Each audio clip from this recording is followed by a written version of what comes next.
Bueno, me corresponde presentar a un colega que aprecio mucho y cuyo trabajo también respeto y admiro muchísimo.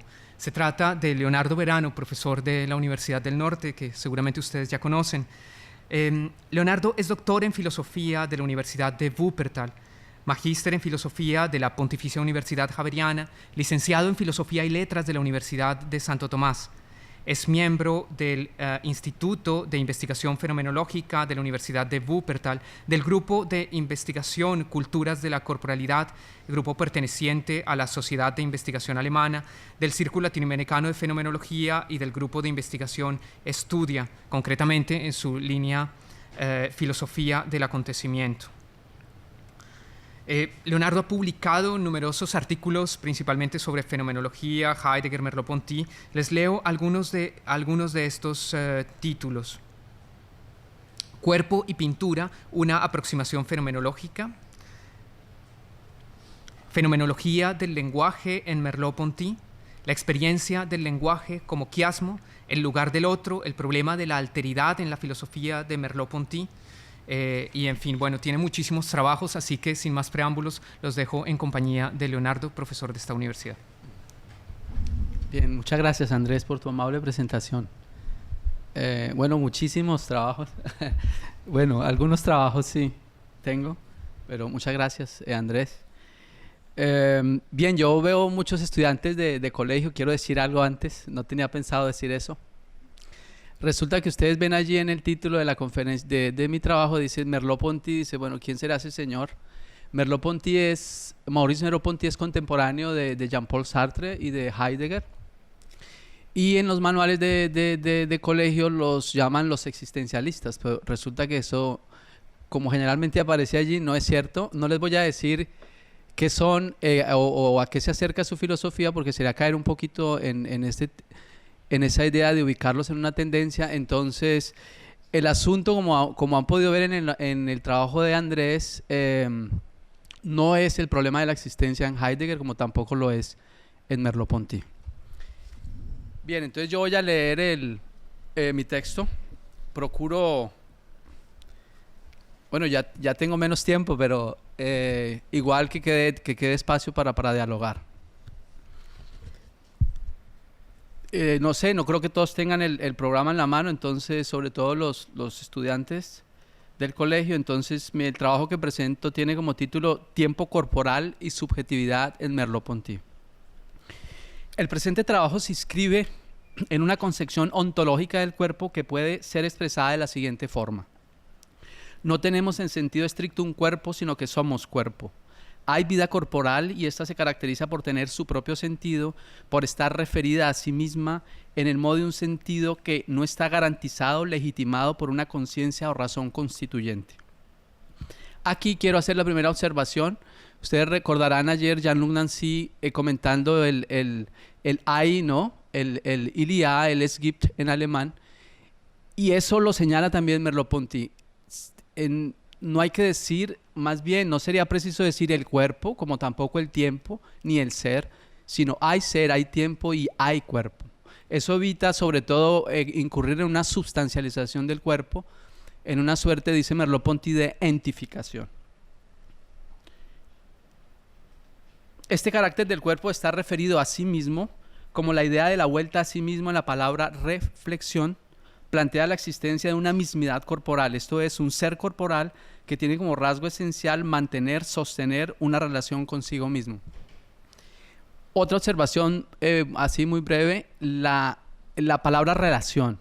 Merleau-Ponty refiere el alemán para decir que en el francés ni en el español se puede expresar bien qué relación indica, más que ubicar, hacer análisis de dos elementos que están uno externo al otro.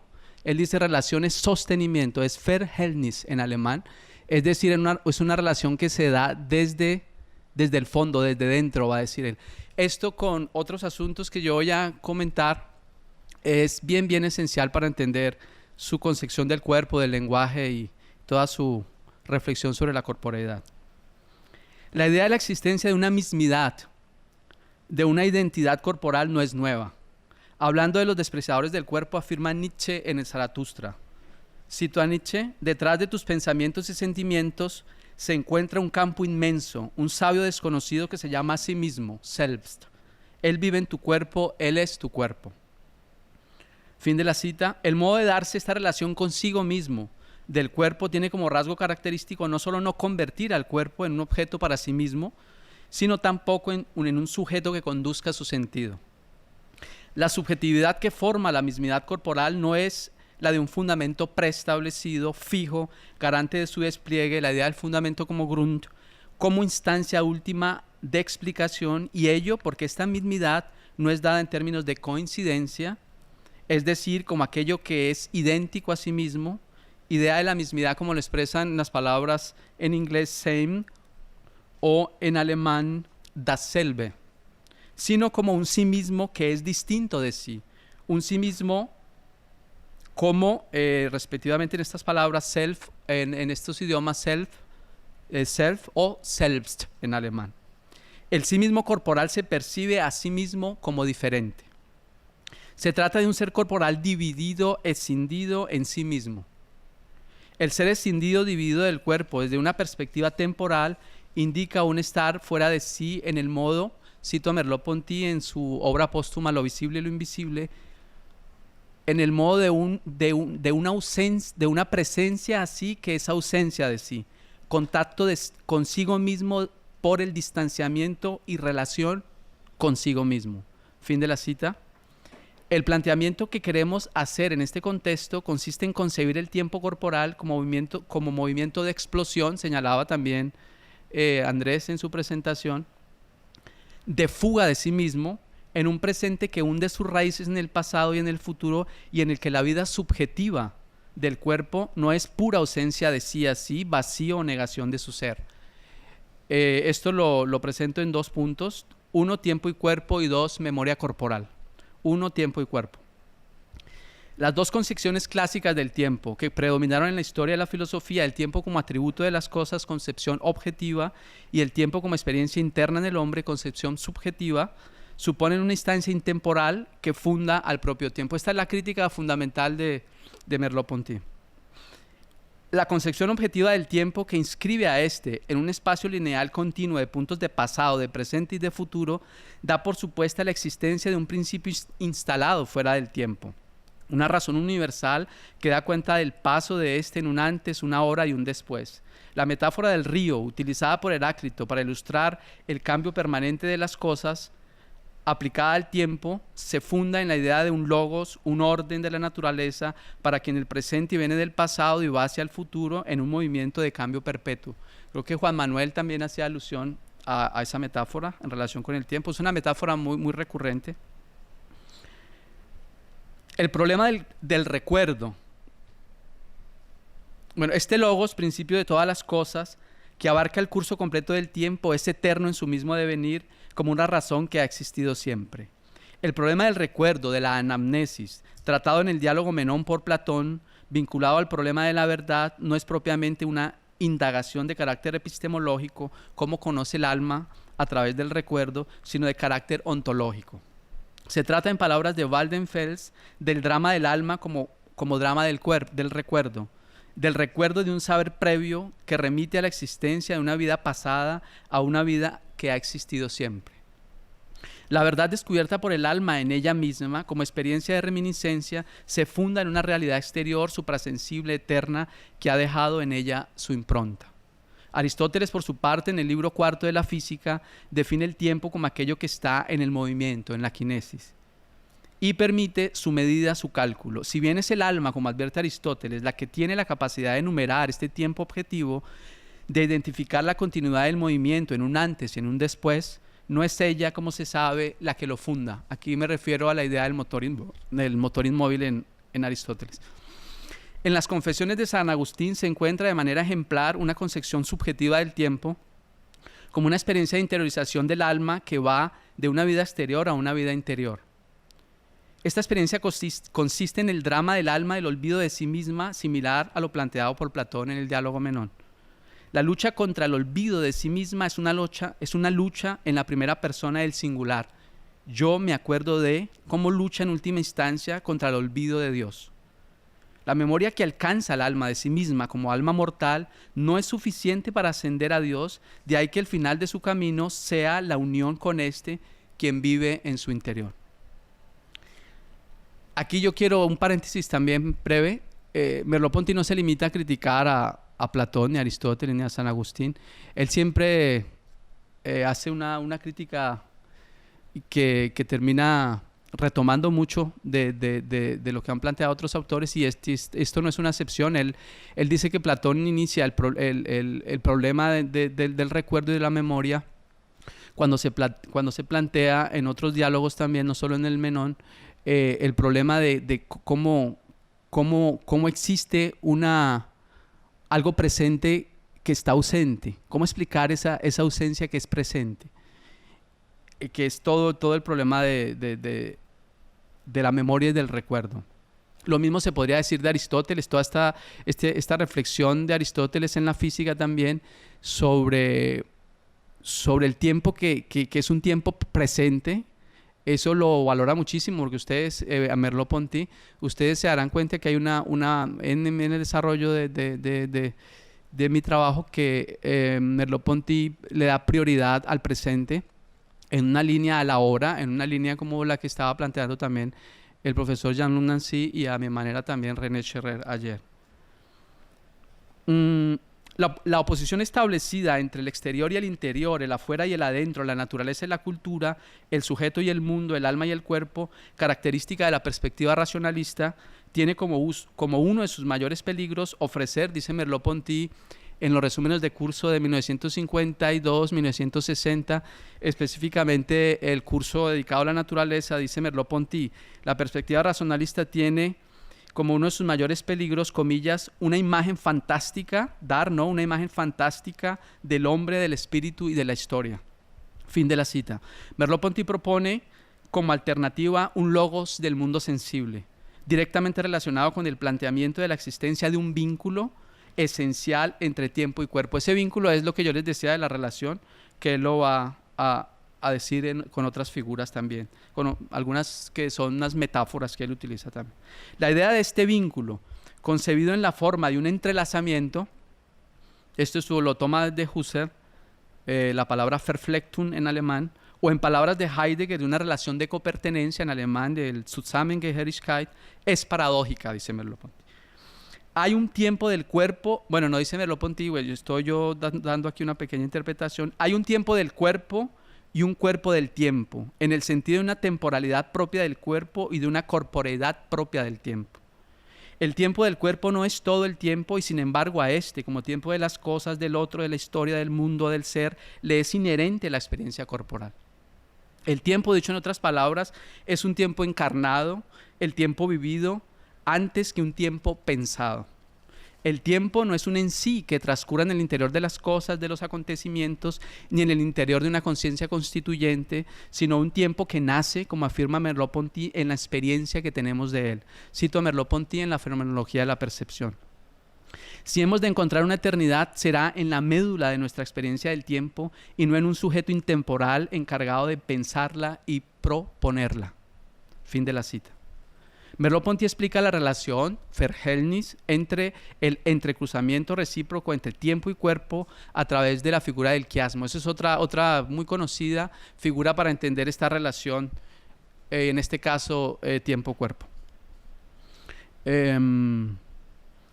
Como sucede en el quiasma óptico, donde las fibras de los nervios del ojo izquierdo se cruzan con las del ojo derecho y viceversa, formando un solo órgano de la visión, el acontecimiento del tiempo se halla entrelazado con el cuerpo y viceversa.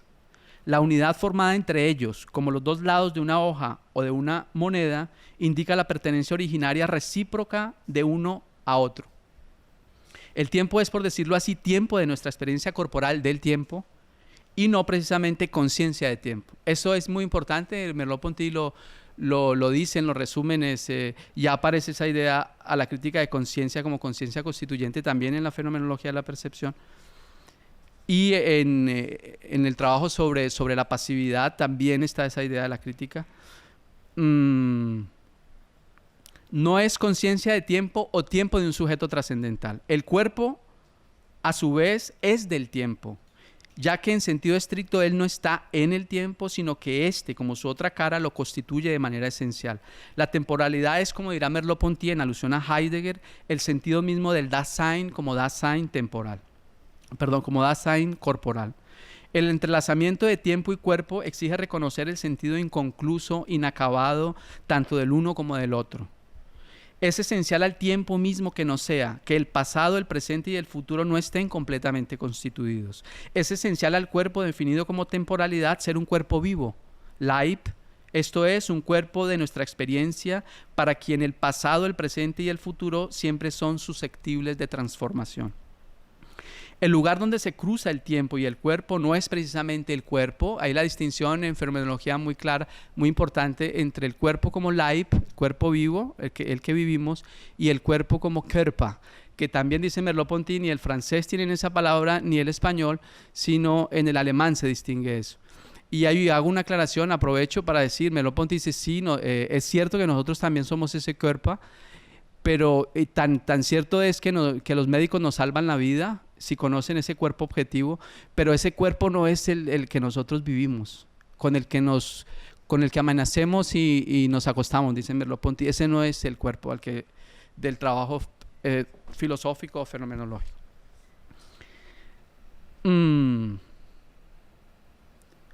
La temporalidad es, como dirá Merleau-Ponty en alusión a Heidegger, ya había leído, perdón, el entrelazamiento de tiempo y cuerpo exige reconocer el sentido inconcluso. Bueno, me perdí aquí, ya había leído esta parte. Es esencial al cuerpo definido como temporalidad ser un cuerpo vivo. No, perdona, aquí yo ya había leído esto. Sí, dice, el lugar donde se cruzan, que es la idea del quiasmo, el lugar donde se cruza el tiempo y el cuerpo no es precisamente el cuerpo físico, sino el cuerpo vivo.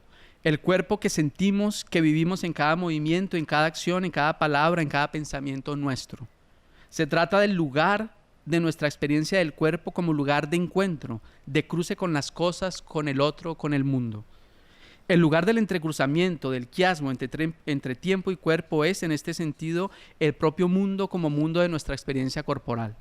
Las experiencias de tocar, ver, escuchar, no se realizan en sentido estricto en el cuerpo como Körper, sino justamente en aquello que tocamos, vemos, escuchamos. Aquí también una idea que me parece importante, Merleau-Ponty iba a decir, en últimas no deberíamos hablar de cuerpo, sino de corporeidad. Porque lo que se analiza es justamente qué pasa con el cuerpo cuando nosotros lo experimentamos. En ese sentido, el cuerpo es fenómeno antes que ser un objeto, es corporeidad.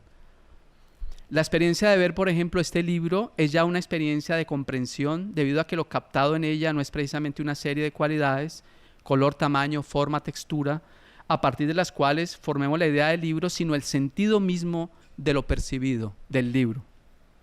El sentido de lo percibido surge como el destacamiento, la diferencia respecto de las otras cosas que entran en el campo de su experiencia, como el sentido de la palabra en una frase, como la nota musical en una melodía, como el episodio narrado en una novela.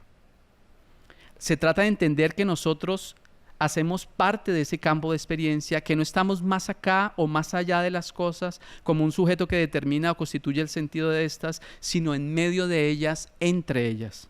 Eso va a ser muy importante. Algunos incluso han escrito la filosofía de Merleau-Ponty, la han catalogado como una filosofía del entre, del entre, del Zwischen, dicen en alemán. Si la percepción se hace en las cosas, esto es, si el sentido de lo percibido surge en medio de ellas, en el mundo, es porque ellas literalmente se encuentran articuladas, tejidas, encarnadas en nuestra experiencia perceptiva. Cito a Merleau-Ponty en un texto, uno de sus últimos libros en vida, El ojo y el espíritu. Pero porque el cuerpo vive y se mueve, tiene las cosas alrededor de sí, ellas son un anexo o una prolongación de él mismo. Ellas están incrustadas en su carne, ellas hacen parte de la definición plena y el mundo está hecho de la misma tela del cuerpo. Fin de la cita. Podemos percibir este libro como libro, esta mesa como mesa, aquella persona que pasa justo como una persona que pasa, porque este sentido nace incrustado en en nuestro campo de experiencia, porque nuestra mirada, en otras palabras, está hecha de experiencias de pasado, de presente y de futuro. De este modo, observa Merleau-Ponty, el quiasmo tiempo-cuerpo debe ser entendido como un quiasmo tiempo-espacio. El ahora del presente de nuestra experiencia refiere también esencialmente a un aquí. Una hora y un aquí entrelazados que hacen posible cifrar este presente en este ahora, este día, pero simultáneamente en este lugar, en esta ciudad. No se trata, advierte Merleau-Ponty, de reclamar una espacialización del tiempo en el modo de una existencia de un espacio donde se realiza o se efectúa este. Cito a Merleau-Ponty en Lo visible y lo invisible: en realidad el espacio no comprende más puntos y líneas que el tiempo. Fin de la cita. De lo que se trata es de afirmar la existencia efectiva de un quiasmo tiempo-espacio, que no se conforme con fusionarlos bajo la idea de que no habría experiencia del tiempo sin espacio y viceversa, sino que antes bien muestre su vínculo indestructible. Una espacialización del tiempo y una temporalización del espacio mismos dadas en nuestra experiencia corporal del mundo. El pasado, el presente y el futuro tienen su propio espacio, habitado de personas, de objetos. Así los lugares, aquella casa, aquella calle, despliegan su propio horizonte de pasado y de futuro.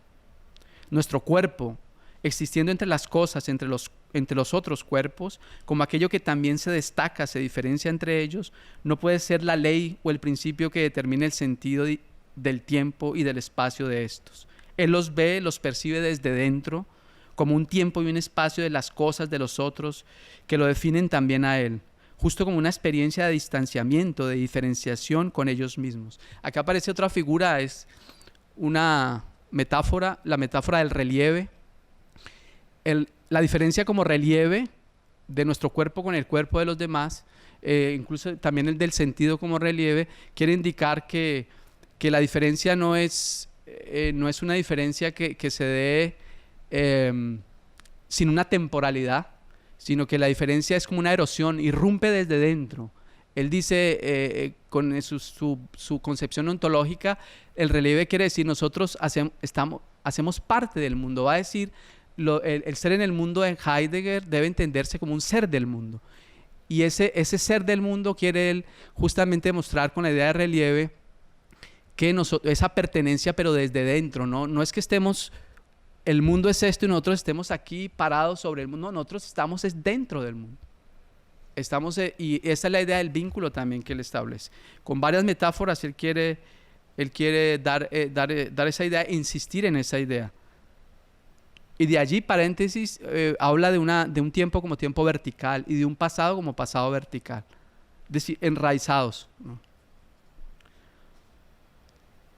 En esta concepción del quiasmo, no sé cómo voy de tiempo. Nos vamos a tomar los 15 minutos de la pausa. Sí. Entonces, tranquilo, sigue. ¿Sí? Tienes 15 minutos. Listo.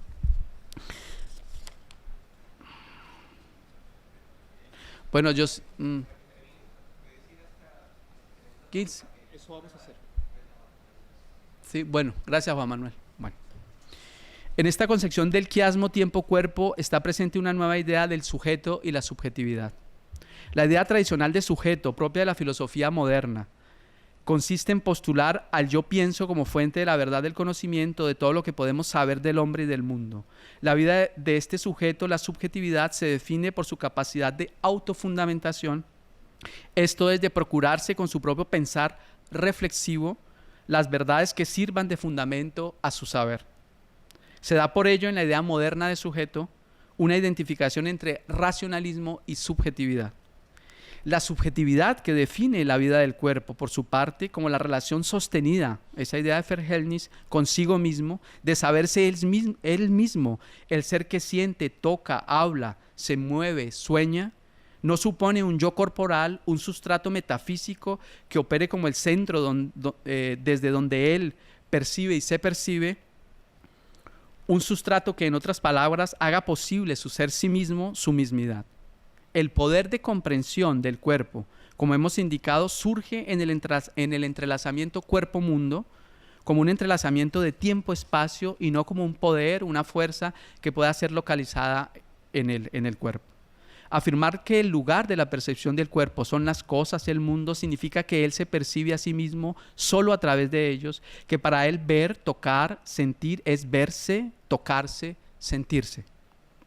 El sujeto corporal, dirá Merleau-Ponty en su obra Lo visible y lo invisible, en el contexto de su crítica a Sartre, no es una nada, un hueco en el ser, sino cavidad, profundidad en él, un ser entre los demás seres. Las cosas, los otros, el mundo son parte constitutiva de la existencia corporal, y si ésta es verdaderamente un ser de las cosas, entre los otros, del mundo, estos deben entrar en la definición misma de su ser. Cito a Merleau-Ponty en la Fenomenología. Estar presentes a nosotros mismos es estar presentes al mundo. Fin de la cita. La cohesión, la estructuración de la propia vida del sujeto corporal, de su ser sí mismo, consiste en esta experiencia permanente de estar lanzado fuera de sí, de éxtasis, dirá Merleau-Ponty en alusión a Heidegger, que define la propia subjetividad. Así es, concibiendo la subjetividad como temporalidad, como se comprende que el sujeto de la percepción sea el mismo cuerpo.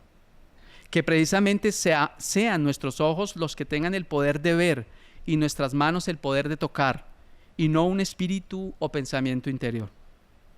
Tampoco se trata, por ello, de la idea de un sujeto corporal que usa los órganos de los sentidos para explorar el mundo, sino del poder del mismo cuerpo como un poder temporal en el que se concentra la vida de éste. 2. Memoria corporal.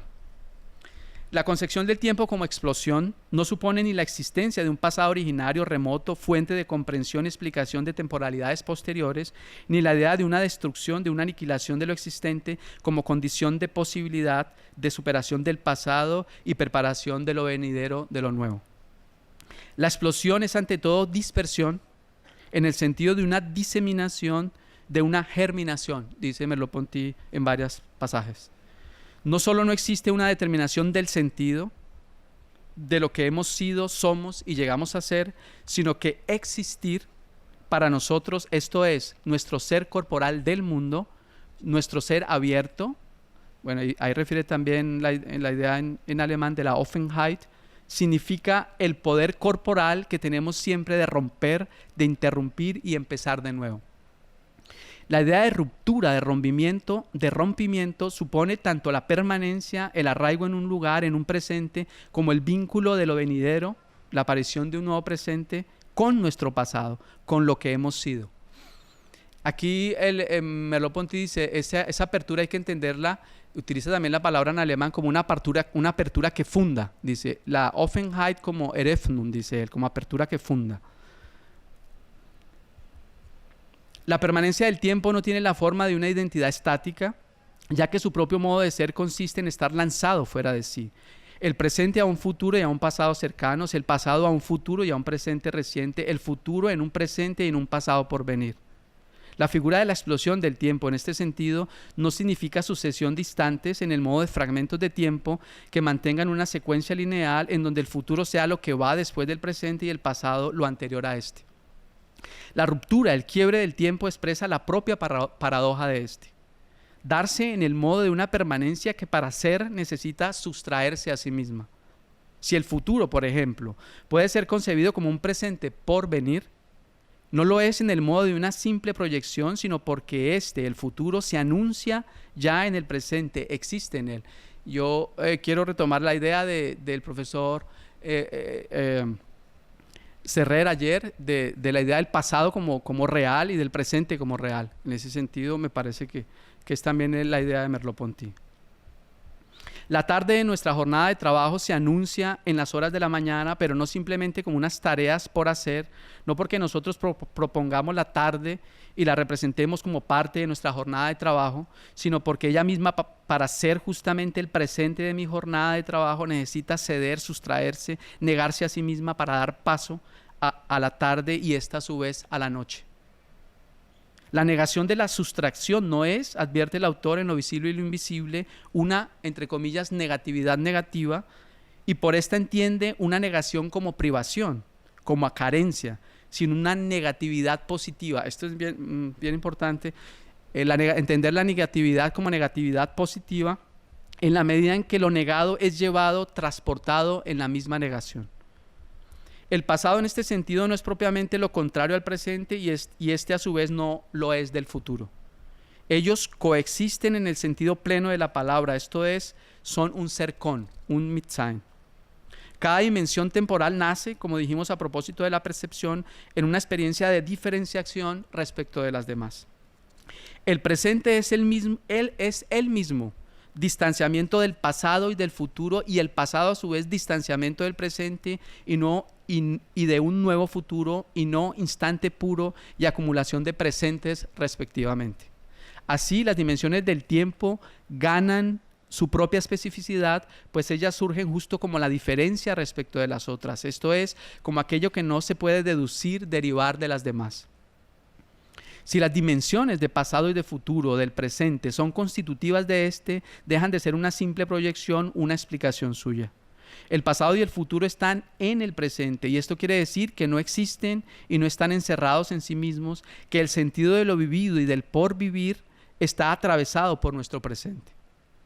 La percepción presente tiene el poder de traernos al pasado tal como fue, dice Merleau-Ponty en Lo visible y lo invisible, pero será siempre un pasado entrelazado con nuestro presente.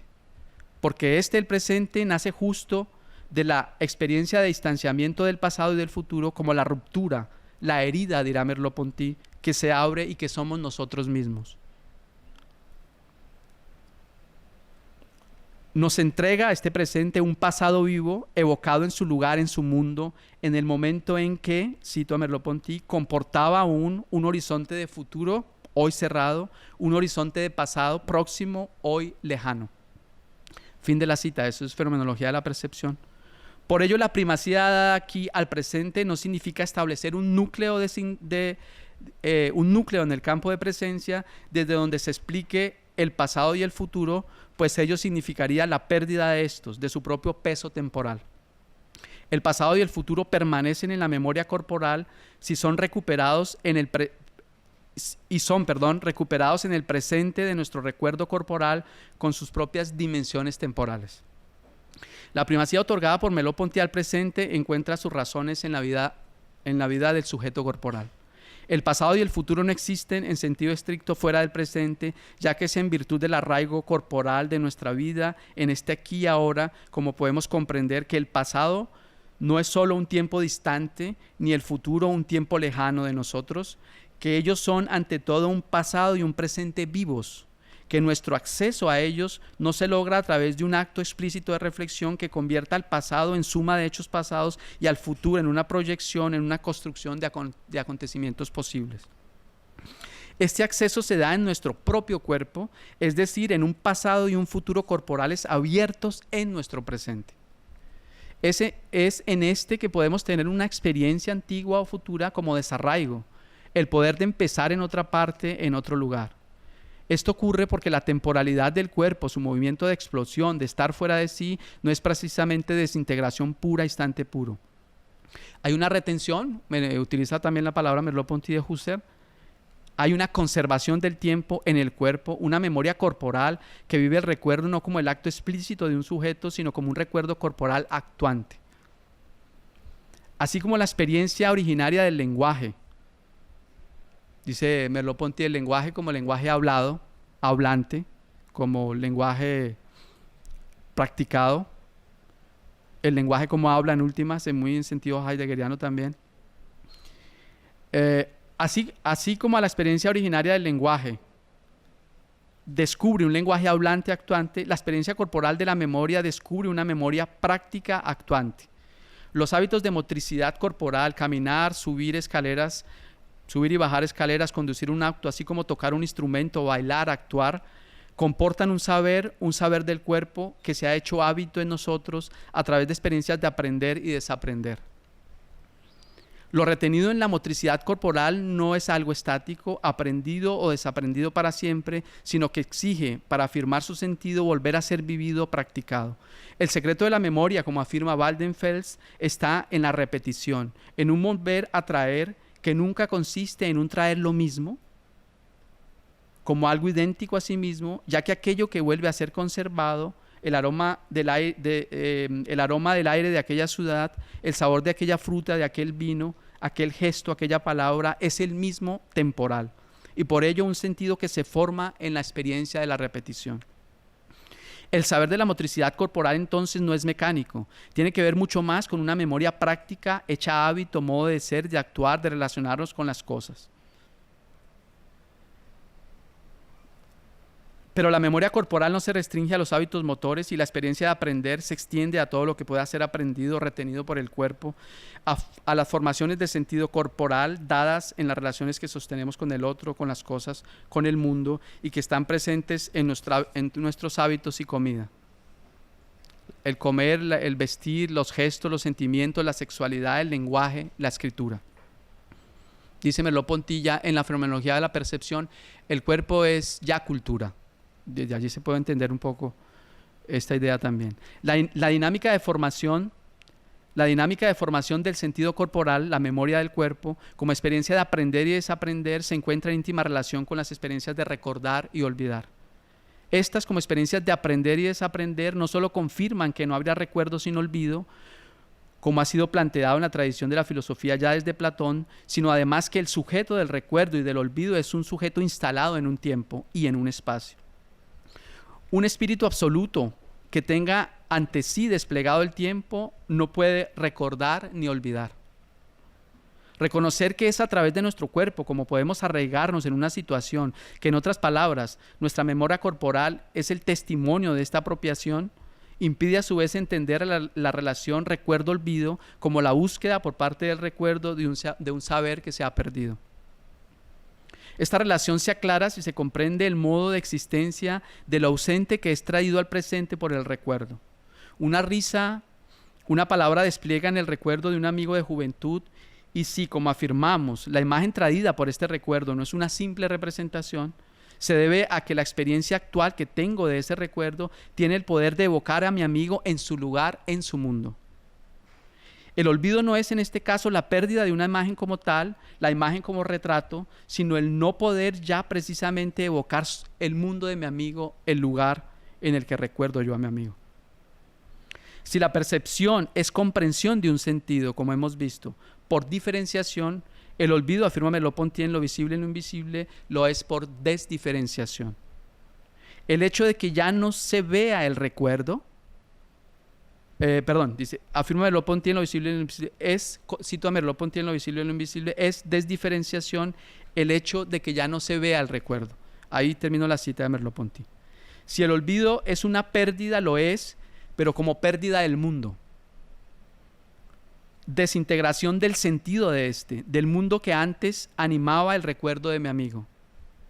No ver el recuerdo es no ver aparecer en la imagen evocada a mi amigo en su mundo. No ver los horizontes de pasado y de futuro desplegados en el presente de ese recuerdo. El olvido no es por ello un accidente de la memoria o una degradación de la conciencia del tiempo, una nada, sino pérdida del sentido de mi percepción presente, desarticulación del mundo evocado por esta como consecuencia del poder de instalarme, de arraigarme en otro lugar. No es el olvido negación del pasado, de la memoria, sino en palabras de Merleau-Ponty, su reverso, su otra cara. La idea del quiasmo y la idea del pliegue. El olvido entonces, en la forma similar a lo planteado por Nietzsche en Consideraciones intempestivas, no es una desgracia, sino parte constitutiva de la vida, un modo de ser de nuestra existencia. Si he olvidado a un amigo de la adolescencia, para referirme al ejemplo antes mencionado, es porque he asumido un modo de ser que le da, por así decirlo, la espalda a su recuerdo. El olvido es negación del recuerdo, pero se entiende esta negación, como hemos indicado, como una negación positiva, es decir, un olvido que nace, un olvido que hace parte constitutiva del ser del recuerdo, que es llevado por este. Hay una suerte de incubación del tiempo del olvido, sin la cual no existiría la posibilidad de recordar. El recuerdo será despertado por algo que estaba, afirma el autor, citando a Proust, comillas, cuidadosamente sepultado en el olvido. Merleau-Ponty cita el volumen 2 de En búsqueda del tiempo perdido. Dice, no, el recuerdo será despertado por algo que estaba, comillas, cuidadosamente sepultado en el olvido. Fin de la cita. Se trata Se trata como la memoria corporal de un recuerdo y un olvido actuantes, de una praxis corporal que tiene como rasgo esencial poder vivir no solo lo ausente en el presente, sino la presencia misma de la ausencia.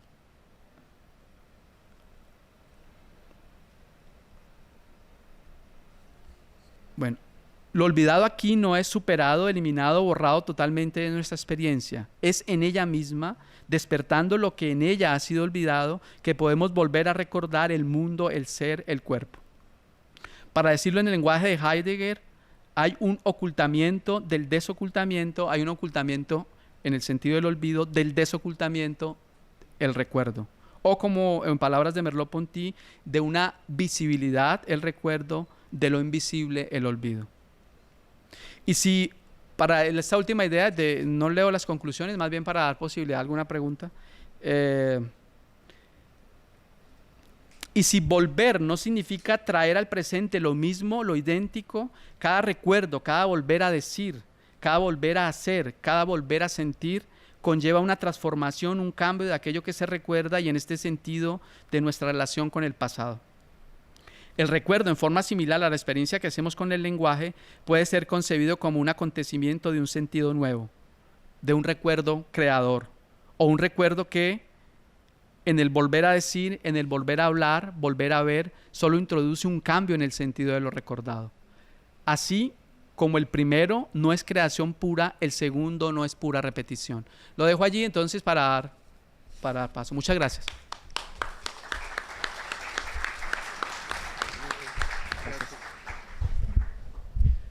Muy bien, tenemos tiempo para un par de preguntas. Profesor.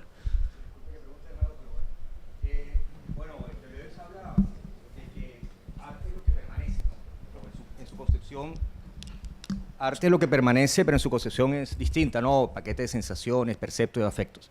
Pero volviendo a la experiencia de la Magdalena, que justamente el profesor Jean-Luc Nancy, pues Magdalena de Proust, ¿no? Entiendo que sabemos de qué estamos hablando, pues un poco me pareció muy interesante la concepción de lo que es la Magdalena, ¿no? Recordemos un poco que Proust va donde su pueblo de nacimiento y tiene la experiencia con una Magdalena que es un bizcocho, lo mete en el té y rememora automáticamente ese pasado de niño.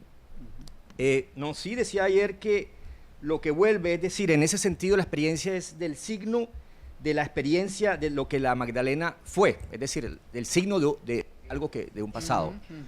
En el caso de Merleau-Ponty, me parece interesante un poco qué concepción podría haber ahí. Un poco ya lo ha dicho, ¿no? Ya lo ha respondido con lo que ha dicho. Pero entiendo que él asume la literatura como expresión. ¿En qué medida eso se refleja? Y, por ejemplo, ¿qué diferencia habría con el lenguaje ordinario? Es decir, ¿qué es lo que hace que sea una obra literaria? Y bueno, En busca del tiempo perdido, pues sería la obra por excelencia de lo que usted está señalando, ¿no? Es decir, la experiencia de la memoria, la experiencia del tiempo, ¿no? Y en ese sentido, lo veo más bien de Luciano, el magnífico libro que tiene Proust y los signos. Es decir, yo me pareció excelente, obviamente, toda la explicación ontológica de Nancy ayer, pero bueno, en su versión merleau-pontiana, ¿cómo sería el asunto? Gracias. Sí. Sí, efectivamente en Merleau-Ponty es reiterada la referencia a Proust y a Paul Valéry también. En Proust él rescata la idea del tiempo como tiempo vivido. Y él, en el ejemplo de la Magdalena, él ve justamente que la vocación, si bien es un traer a recuerdo algo que se ha olvidado, esa vocación hace presente el pasado mismo. O sea, ya no es sí es un signo del pasado, pero es un signo que adquiere una significación propia, vinculada al pasado.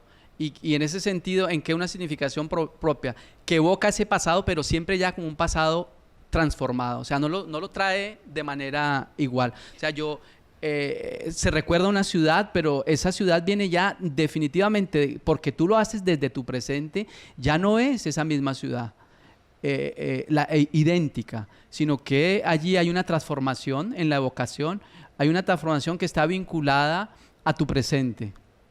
Pero un presente que está vinculado justamente con ese pasado, y justo así es que puede transformarlo.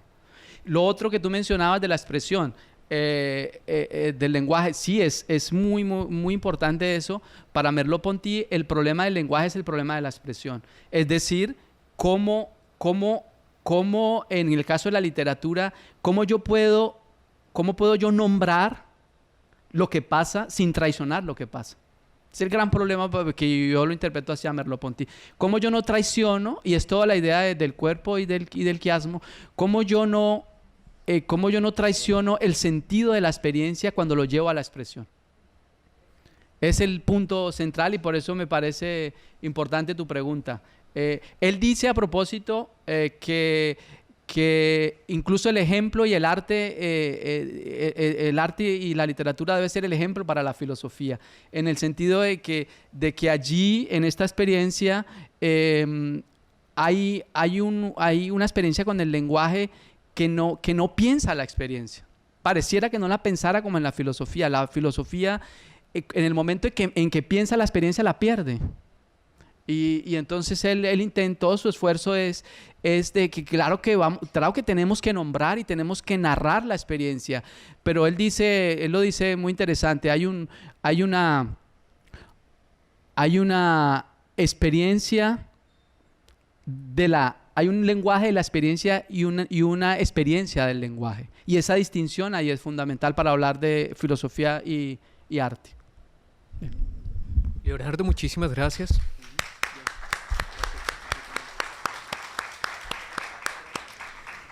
Muy bien, para no retrasarnos en el programa, voy a pedirle a Silvia Lippi y a Carmen Elisa Escobar que nos acompañen aquí en la mesa directamente.